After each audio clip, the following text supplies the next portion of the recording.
কেফি আর কেই বা চাকরিটা নেবে। চাকরি কথা বলতে না বলতে সবাই পুলিশে চাকরি করতে পারবো তো? আমি পুলিশে চাকরি করবো। কি? ও মাথা মোটা, যাকে তাকে গুলি করে দেবে। ও যদি আগে যাওয়ার চেষ্টা করে তুই ওকে চেপে ধরবি। বাবা, আপনার ছোট ছেলেকে ধরে পারবো তো? টাকাটি করবেন না, আপনাদের খাওয়া দাওয়ার কোনো সমস্যা হবে না চাচা।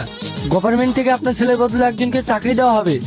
এবার আপনারাই বলুন, আপনাদের মধ্যে কে ফিট আর কেই বা চাকরিটা নেবে। কি ব্যাপার, চাকরি কথা বলতে না বলতে সবাই ভয় লাভ দিয়ে পালিয়ে গেল কেন? কারুকে চাকরি নেওয়ার ইচ্ছে নেই? হ্যাঁ, কেমন ফিট লাগছে বললেন? পুলিশে চাকরি করতে পারবো তো? না না স্যার, আব্বা কোনোদিন পুলিশে চাকরি করতে পারবে না। বয়স্ক লোক কোনোদিন আসামি ধরতে পারে? আমি পুলিশে চাকরি করবো। ঠিক বলেছেন আপনি। ও মাথা মোটা, যাকে তাকে গুলি করে দেবে।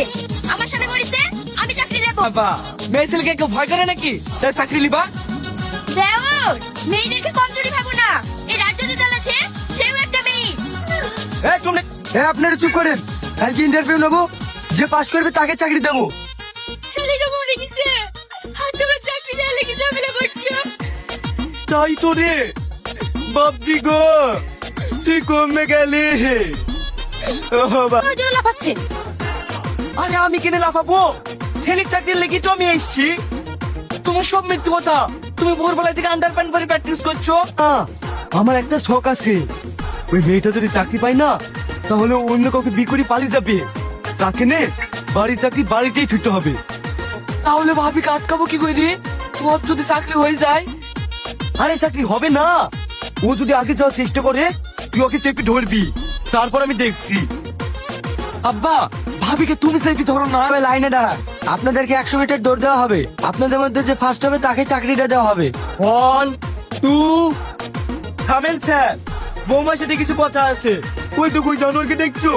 ও যদি চাকরিটা পায় তাহলে ওকে বিকরি বের হয়ে যাবে। বলছি বৌমা, যেভাবে ওকে চাকরিটা পেতেই হবে। আব্বা, আপনার ছোট ছেলেকে ধরে পারবো তো? হ্যাঁ পারবা।